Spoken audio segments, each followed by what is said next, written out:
ఇది చాలా దారుణం అండి. అంటే వీళ్ళ కుట్రలు, కక్ష సాధింపులు పరాకాష్ఠకు చేరాయి అనడానికి ఉదాహరణే మిథునన్న అరెస్ట్. ఎందుకంటే లేని మద్యం స్కామ్ ని వీళ్ళు సృష్టించి ఈ విధంగా మా వైఎస్ఆర్ కాంగ్రెస్ పార్టీలో యాక్టివ్ గా ఉన్న నాయకుల్ని టార్గెట్ చేసి ఈ విధంగా అక్రమ కేసులు పెట్టి అక్రమ అరెస్టులు చేస్తూ ఉన్న విషయం అర్థమవుతుంది. ఎంత దారుణం అంటే మీకు ఒకటే అడుగుతున్నాను, ప్రభుత్వం మద్యం అమ్మితే అక్కడ అవినీతి జరుగుతుందా లేదా ప్రైవేటు వ్యక్తులు మద్యం అమ్మితే అవినీతి జరుగుతుందా అని నేను అడుగుతున్నాను. గతంలో జగన్మోహన్ రెడ్డి గారు ముఖ్యమంత్రిగా ఉండేటప్పుడు ప్రభుత్వమే మద్యం అమ్మేది, ఒక్క బెల్ షాప్ కూడా లేకుండా ఉండిన పరిస్థితి మనం చూసాము. అలాగే ఒక్క పెర్మిట్ రూమ్ కూడా లేకుండా మద్యం అమ్మిన పరిస్థితి మనం చూసాము. ఈ రోజు కూటమి ప్రభుత్వం అధికారంలోకి వచ్చాక బెల్ షాప్స్ 70-80 వేల బెల్ షాప్స్ మళ్లీ తయారయ్యాయి. ప్రైవేటు వ్యక్తులకి మద్యం అప్పచెప్పడం జరిగింది. దాంతో వాళ్ళ సేల్స్ పెంచుకోవడం కోసం ఈ విధంగా బెల్ షాప్స్, పెర్మిట్ రూమ్స్ పెంచేసి ప్రజలకి మద్యం విచ్చలవిడిగా దొరికేట్టుగా చేస్తూ ఉన్నారు.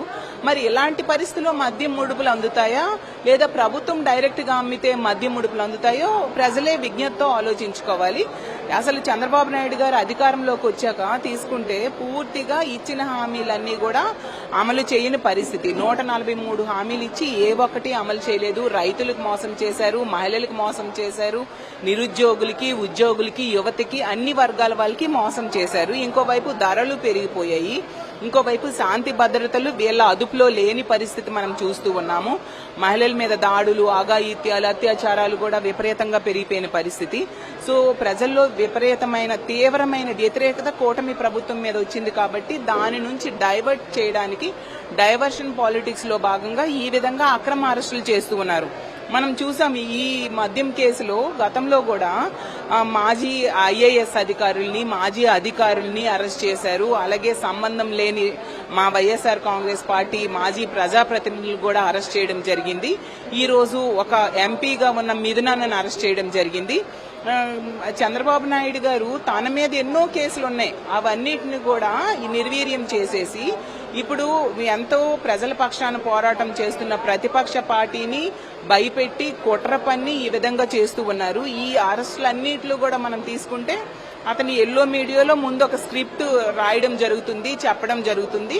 దాన్నే అమలు చేస్తూ ఈ విధంగా అక్రమ అరెస్టులు జరుగుతూ ఉండే పరిస్థితి. కానీ వాళ్ళకు ఒకటే చెప్తూ ఉన్నాను, ఎన్ని అక్రమ కేసులు పెట్టుకున్నా, ఎన్ని అక్రమ అరెస్టులు చేసినా కూడా ఈ వైఎస్ఆర్ కాంగ్రెస్ పార్టీలో ఉన్న వాళ్ళు ఎవ్వరూ కూడా జగనన్న నుంచి కింద స్థాయి కార్యకర్త వరకు కూడా ఎవ్వరూ భయపడే ప్రసక్తి లేదు.